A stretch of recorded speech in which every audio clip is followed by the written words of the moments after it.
Бәріңізге сәлем, менің арнама қош келдіңіздер. Менің есімім Диана. Менің арнама тіркеліп, лайк басып және де комментарий жазуды ұмытпаңыздар. Бүгін дәмі өте тәтті болып шығатын, әрі тез дайындалатын осындай сүзбе қосылған пирогты бірге дайындайық. Қамыр жасалуы өте әдемі және оңай болып шығады.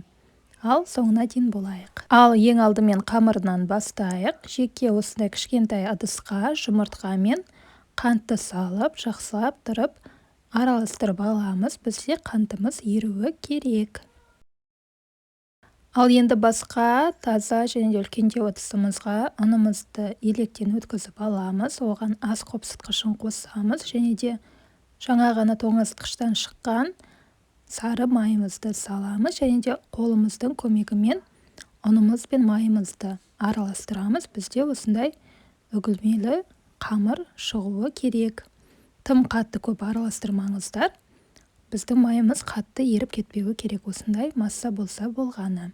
Енді осы ұнымыз бен майымыздың үстіне біз қант пен жұмыртқа араласқан массаны қосамыз және де қолымызбен жұқалау, жұмсақтау және де қолға жабыспайтындай әдемі қамыр илейміз.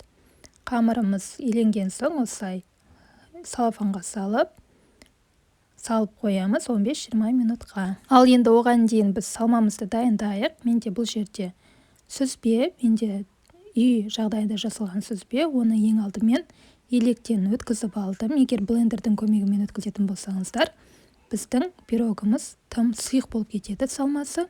Сондықтан осындай елекпен өткізгендеріңіз дұрыс. Және де оның үстіне жұмыртқа, қант, қаймақ және де жүгері крахмалын қосамыз. Оны венчиктің көмегімен араластырып, бір қалыпты масса болғанша араластырамыз. Бізде осындай әдемі бір қалыпты масса болып шығады. Ал енді тестамызға оралайық, яғни қамырымызға. Қамырымызды осылай оқтаудың көмегімен жұқалап жайып аламыз. Қатты жұқа етпеңіздер. Және де осындай формамызға саламыз. Менде бұл жерде формамның диаметрі 22 сантиметр. Осыған қамырымызды салып, жан-жағын дұрыстап шығамыз.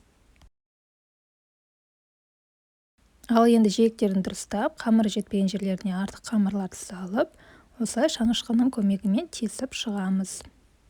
Ал енді осының үстіне біз салмамызды әдемілеп тұрып құйып шығамыз.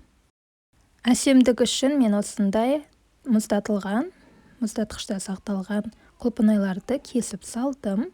Егер қалауларыңыз бойынша анда сәл қамыр қалады, соны да кесіп немесе әдемілеп салсаңыздар болады. Яғни декоры өз қалауларыңыз бойынша.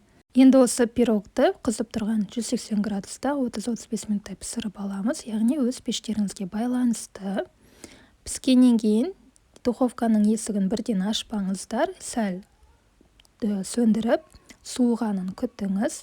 Және де бір 30 минуттай ішінде тұрғаннан кейін шығарып, решеткада суытып аламыз. Және де толықтай суығаннан кейін әдемілік үшін бетіне қант ұнтағын сеуіп, дастарханға қоямыз. Ал осымен біздің пирогымыз дайын. Сіздерге ұнады деген сенімдемін. Менімен соңына дейін болғандарыңызға көп-көп рахмет. Маған тіркеліп және де лайк басқандарыңызға көп-көп рахмет. Сіздермен бірге болған мен Диана. Келесі видеоларда кездескенше.